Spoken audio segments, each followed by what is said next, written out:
Welcome everyone to another episode of Sunday Supper with the Queen. I'm the Queen, Christina Green, your American Beauties Plus Queen Excellence. Today we're going to be making an Instant Pot meal, and it is a copycat of the Olive Garden Zuppa Toscana Soup.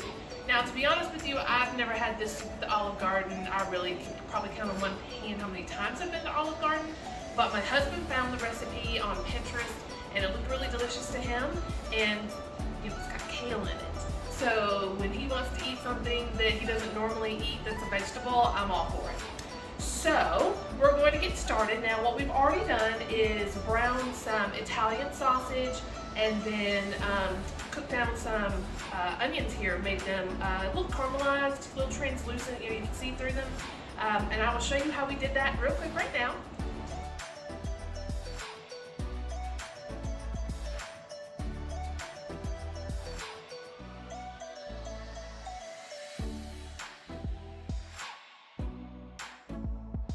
Okay, so as you can tell, we did our pound of meat in the frying pan, and then after that, we put in a little bit of bacon fat into the pan. And the reason why I did, well, I had Kaylin do that. He actually mise en place or prepared all of the ingredients for the dinner tonight. So you'll see as I'm going along, I'm not really going to tell you how much stuff it is because I don't know because I didn't do it. But I'll make sure that it's all listed in the recipe in the body of the post. But so then it calls for bacon, and we made our bacon for breakfast this morning because we forgot it went to the soup. So we only had a little bit left, and so we're going, it's here, you really can't see it, but it's here. And we're just gonna use it as garnish along with some Parmesan cheese on the top of the soup.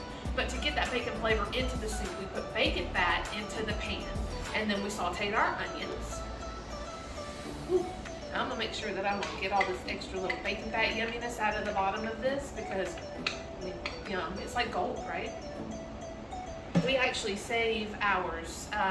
We bought, grocery store meat is okay, but my son is a butcher, and so they have really good bacon there. So we save that bacon fat. Now, we don't save the grocery store bacon fat, but we do save that. And it's really good, and we keep it in a little jar. It's called a yum jar because it's yum. Golden and delicious. Okay, so then we're gonna add in some potatoes, and I don't know, maybe 2 potatoes, kind of diced up. And then we have, looks to be about 4 cups of chicken stock here. Ooh, there we go. Ooh, ooh, ah! See, I'm not wearing an apron today. I should be wearing an apron. I'm gonna get myself filthy. Okay, there we go. Ooh. Get all of this out. Looks like there's some water here as well. Don't know why we're adding more water, but you know what I'm gonna do? I'm gonna put it in here so that I can get all of the rest of that there. I'm trying to get all the flavors out, you guys, seriously. Okay. Then we have fennel seed. Now this is optional, but I love fennel and sausage together. I think the fennel really does something to the sausage and brings out some of its flavors. And I'm just going to, maybe 2 of these because I like them a lot. Ooh, it smells really good too.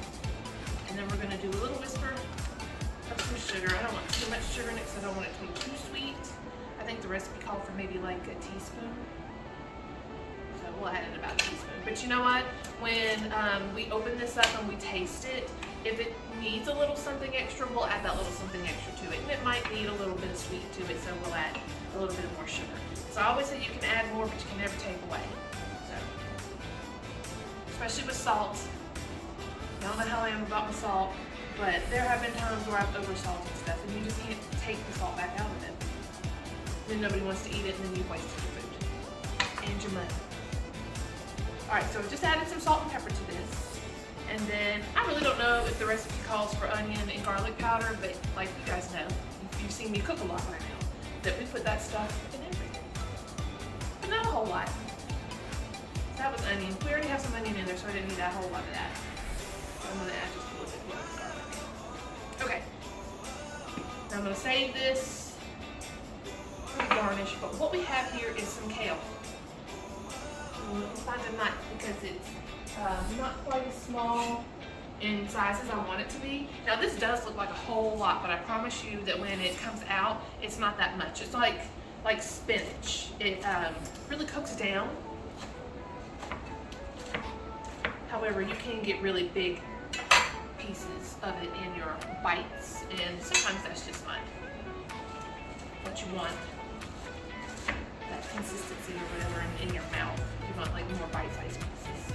I'm just going to put just a little bit more. Let's get this last little bit out. A nice little chop. All right. And then what we're going to do is stir it all up. Like I said, it does look like it's a lot. Actually, I told my husband that I wasn't going to have him zoom in, but I'm going to have him zoom in because you guys need to see what this looks like. All right. Okay. Push that all down, but I've mixed it all up nice. And then it is time for the lid. It's on. Okay. Ah, I can never get this lid. Hold on. There we go. Okay. R2D2 said that he's ready to go. I think that's what he sounds like, right? That's what he sounds like to me. Okay. And then button to the back so it's sealing. I'm going to push down on my lid to make sure that the seal is nice and tight. And then I'm going to turn it this way because you can't see it. And I am going to, where is my soup button? Bottom. Oh, no, this is slow cook. Oh, meat and stew, soup and broth. Top left corner. Okay. And then I'm going to increase the time. Oh no. All right, well then that's not what I want to do. So I'm going to cook this for 20 minutes. So we're going to steam it. Oh wait, is that, I hit the wrong button. You guys, I'm worse. Okay, here we go. All right, so I went back, I hit soup. You can tell the little soup button is on. We're still figuring this guy out. Okay, 20 minutes. There we go. Okay, so now what will happen is it's going to start building the pressure up inside of it. And as soon as the pressure is, and there's a little silver button over here. So the silver button, okay. So now it's going to start building its pressure. And as soon as this little silver button back here raises to the top, this will start counting down. And then after the 20 minutes is up, it'll beep like that. But what we're going to do is let it naturally release its pressure. It's also called NPR. And so how we'll know that this is done is when this little button back here goes all the way back down. And then to be safe, we will flip this thing forward and any of the remaining steam will come out of it. But what we want to do is let it just sit, because the longer a soup sits, the better it's going to be. When that's done, we add some heavy cream to it, stir it up, bring it back up, make sure it's nice and warm, and then it's ready to serve. And we're going to top it with Parmesan cheese and bacon. So when we come back, all of that will have taken place. Now it sounds like it's not going to take a lot of time, but what we've learned so far is the recipe says it's going to cook for 20 minutes, and then it has to naturally pressure release. Depending on how much pressure is in there, it could be anywhere from another 20 minutes to an hour plus. So since it's still a little early here, it's about 2 hours or so before we're ready to have dinner. So we're just going to let this baby sit as long as we want to, let all that pressure release, and let that soup sit in there and get so good, and then we'll be back. All right, see you soon. Welcome back, everyone. So as you can see on the front of my Instapot here, it's been a little over an hour and a half, and that means that it's been a little over an hour and a half since the 20 minutes for the cook time. And so if you remember when I told you that after that, what we were going to do is let it naturally release its pressure. So all the pressure that's built up in this Instant Pot has to escape somehow. So either it does it naturally or you do it by venting it. So, but before you open it, you're going to want to move that little knob forward so you see nothing came out. If we didn't let it naturally release its own pressure, it would be like, and don't even like try to touch it. You will burn yourself.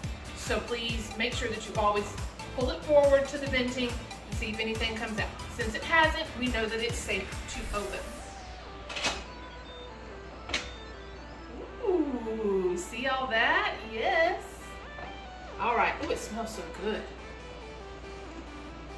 Oh, it's the fennel. I'm telling you, I love the fennel. Okay, So now what we're going to do, give it a little stir, and I have about 2 cups here of heavy whipping cream.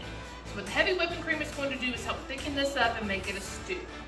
Soup stew. Now, I know some of you will probably want to know, why did we not add this in earlier when we were cooking the soup? And it's because this cooks at such a high pressure that if we went ahead and added any kind of cream, be it cream cheese, milk, heavy whipping cream, just any kind of dairy product, it would curdle. And you don't want to do that, that's nasty. You don't want to do that. So, we're going to add our cream in here. Oh, I wish you guys could smell this. One day we will invent smell-o-vision. Alright, so normally what I would do is let this sit for just a few more minutes to kind of bring that temperature back up, but I know that it's still warm and I don't want to burn my mouth.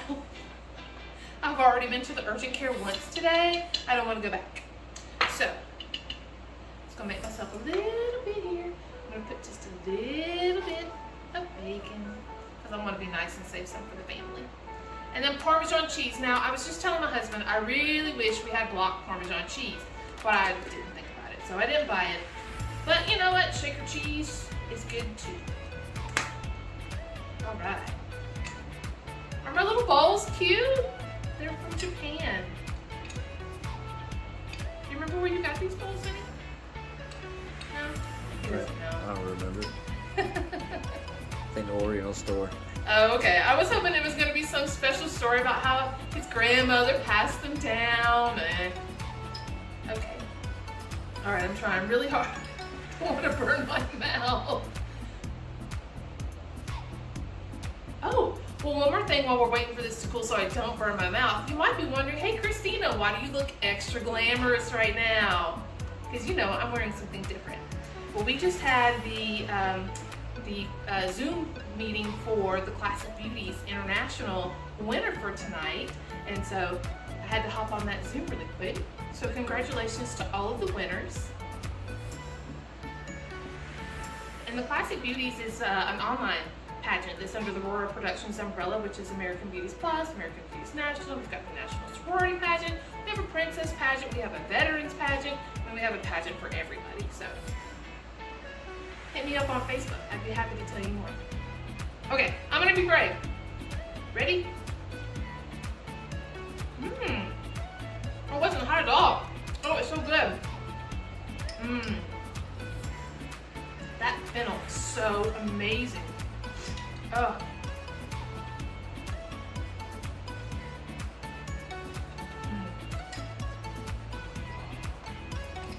Oh, that potato. Let's have a little bite of potato. Oh, it's so good.